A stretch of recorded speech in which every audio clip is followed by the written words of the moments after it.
प्रिय मित्रों, स्वागत है आपका आपके अपने चैनल स्टडी विद प्रदीप में। दोस्तों, हम लोग चर्चा कर रहे थे सीरीज 24। ये सीरीज का नाम है एनसीईआरटी और ये सीरीज में हम लोग पढ़ रहे हैं बायोलॉजी के यानी जूलॉजी के महत्वपूर्ण चैप्टर्स और इसके बाद बॉटनी के महत्वपूर्ण चैप्टर्स पे हम लोग चर्चा करेंगे।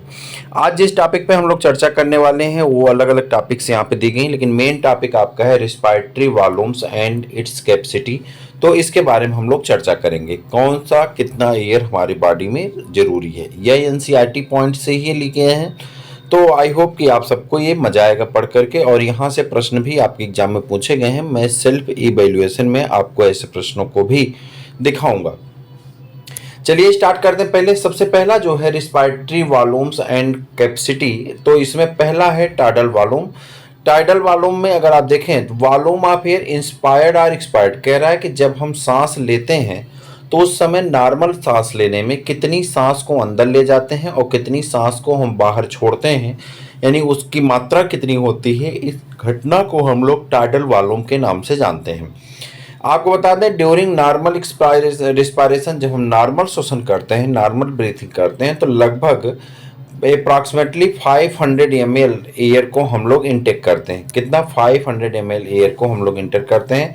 हेल्थी मैन कैन इंस्पायर और expire approximately 600 to 800 ml air पर मिनट। कह रहा 6000 से 8000 ml जो गैस है उसे पर मिनट में हम लोग गैसियस एक्सचेंज में एक्सचेंज कर देते हैं, यानी 1 मिनट में हम लोग 6 लीटर से 8 लीटर गैसियस एक्सचेंज को एक्सचेंज कर देते हैं। और ये हमारे लंग्स की जो कैपेसिटी होती है इसी को हम लोग टीवी यानी टाइडल वॉल्यूम के नाम से जानते हैं। इंस्पायरेटरी रिजर्व वॉल्यूम IRV, इसे IRV को हम कहते हैं एडिशनल वॉल्यूम ऑफ एयर। कह रहा है कि ये एयर का एक विशेष वॉल्यूम है।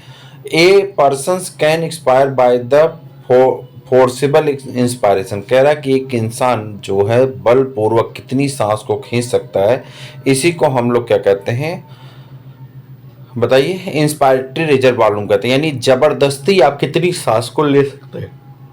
This average is the 2500 to 300, यानी लगभग 2 से 3 लीटर सांस आप इस तरह जबरदस्ती खींच सकते हैं। Expiratory reserve volume additional volumes of air. कह रहा है वॉल्यूम ऑफ एयर, एयर का वह वॉल्यूम जो ज़्यादा है। ए person can expire by the forcible expiration. कह रहा है जो हम बाहर निकाल रहे हैं उसमें जबरदस्ती हम कितनी सांस को अपने लंग से बाहर निकाल सकते हैं, तो लगभग 1000 ml से लेकर के 1100 ml गैस को हम जबरदस्ती अपने लंग से बाहर निकाल सकते हैं।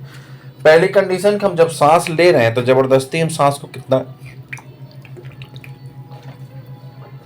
कितना अंदर ले सकते हैं, लगभग 2500 से लेकर 3000 ml हम सांस को अंदर जबरदस्ती खींच सकते हैं। जबरदस्ती बाहर निकालने की बात हो रही, लगभग 1000 ml से लेकर के 1100 ml गैस को हम लोग जबरदस्ती बाहर निकाल सकते हैं।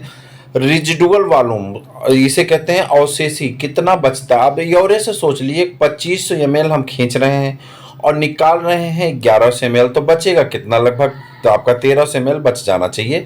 लेकिन यहाँ पे थोड़ा सा अंतर देखिए, volume of air remaining in the lungs when even forceful expiration, जब हम बलपूर्वक सांस को बाहर निकाल देते हैं, जब हम बलपूर्वक सांस को बाहर निकाल देते हैं, लंग्स में से जितना सांस है उसे बलपूर्वक बाहर निकाल दें, तो कह रहा है जो बच जाए, रिमेनिंग बच जाए, उसी गैस को हम लोग क्या कहते हैं? रेजिडुअल वॉल्यूम कहते हैं। और ये एवरेज कितना होता है? 1100 ml से लेकर के 1200 ml, यानी 1100 ml से लेकर के 1200 ml तक हो सकता है। By adding up a few expiratory reserve volume described above, one can derive various pulmonary capacity which can be used to the clinical diagnosis। ठीक, एक्सपायरेटरी कैपेसिटी कह रहा सांस लेने की मैक्सिमम क्षमता क्या होगी। Total volume of air in the person can expire, कह रहा जितना हम सांस लेते हैं आफ्टर नॉर्मल एक्सपायरेशन, तो कितना लेते हैं? नॉर्मल में 5000 ml लेते हैं। This include tidal volume and expiratory reserve volume. और एक्सपायरेटरी रिजर्व वॉल्यूम में हम लोग कितना लेते हैं? तो एक्सपायरेटरी रिजर्व वॉल्यूम में हम लोग कितना लेते हैं? देखिए जबरदस्ती हम लोग कितनी सांस खींच सकते हैं? 2500 ml, और 500 ml यहाँ पे अगर हम इसकी बात करें तो लगभग 3.5 लीटर गैस को हम मैक्सिमम अपने लंग्स कैपेसिटी में रख सकते हैं, जिसे इंस्पायरेटरी कैपेसिटी कहते हैं, श्वसन क्षमता कह सकते हैं, सांस लेने की क्षमता कह सकते हैं।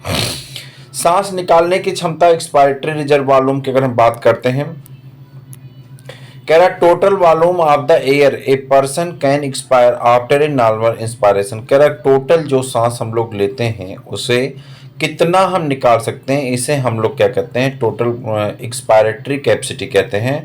और this include total volume of expiratory reserve volume. कह रहा टोटल को जो है हम टीबी लगा देते हैं और ईआरबी को लगा देते हैं, तो टोटल जो कैपेसिटी आती है उसी को हम लोग क्या कह देते हैं, एक्सपायरेटरी रिजर्व वॉल्यूम कह देते हैं। Functional residual capacity FRC volume of air that will remain in the lungs after a normal expiration, this include ERB plus RB। कह रहा है कि अगर हम जो है फंक्शनल की बात करते हैं तो इसमें कौन, ERB और RB दोनों इंक्लूड होते हैं। Vital capacity VC the maximum volume of air a person can breathe in after a forced expiration. कह रहा है ज्यादा से ज्यादा सांस लेने की वह क्षमता जो एक व्यक्ति लेता है फोर्सफुल इंस्पायरेशन में, this include ERB, TB, IRB are the maximum volume of air person can breathe out after a force inspiration. कह रहा सांस लेने की वह जबरदस्ती क्षमता जो हम लोग यहाँ पे सांस में निकालते हैं। टोटल लंग्स कैपेसिटी, अगर हम टोटल लंग्स कैपेसिटी की बात करते हैं, total volume of air accommodated in the lungs. कह रहा टोटल जो हमारे बॉडी लंग्स की क्षमता है उसमें किसको ले लेंगे, आरबी को, ERB को, TB को, IRB को, वाइटल कैपेसिटी को और रेजिडुअल वॉल्यूम को, सबको जोड़ दें तो हमारी टोटल लंग्स की क्षमता निकल के आ जाती है। प्रश्न क्या पूछा गया, ये देखिए प्रश्न कैसे पूछे जाते हैं, मैं इसीलिए प्रश्न डाल दिया हूं ताकि इसको आप कंपेयर कर सकें आसानी से, परेशान होने की ज्यादा दिक्कत नहीं है। कह रहा the normal volume of air inspired और expired in voluntary in each breath is called. कह रहा है कि एक सांस में जबरदस्त जो हम लोग नॉर्मल सांस लेते हैं या सांस निकालते हैं उसे हम लोग क्या कहते हैं, तो उसे हम लोग टाइडल वॉल्यूम कहते हैं, जो कि आपको यहाँ पे दिया गया है। और ये प्रश्न का आंसर नहीं लगाया गया क्योंकि आप लगाएंगे। रेजिडुअल वॉल्यूम क्या होता है, जो हमने सांस जबरदस्ती सांस लिया, जबरदस्ती सांस निकाल दिया, तो जो 1100 ml से लेकर के 1200 ml हमारे लंग्स में गैस बच जा रही, उसी को रेजिडुअल वॉल्यूम कहते हैं। वाइटल कैपेसिटी क्या होती है, अभी आप ऊपर पढ़ के आ रहे हैं, देखिए वाइटल कैपेसिटी कह रहा है कि जिसमें maximum volume of air person can breathe after the force expiration. जबरदस्ती आप जितनी सांस को अंदर ले पा रहे हैं उसे लेने की क्षमता को हम लोग क्या कहते हैं, वाइटल कैपेसिटी कहते हैं। ऐसा भी आपने पढ़ लिया। और टोटल लंग्स कैपेसिटी सबको जोड़ देंगे, टोटल लंग्स कैपेसिटी आ जाएगी। कह रहा है total lungs capacity represent, total lungs capacity में किसको किसको जोड़ सकते हैं, अब आपको बताना है।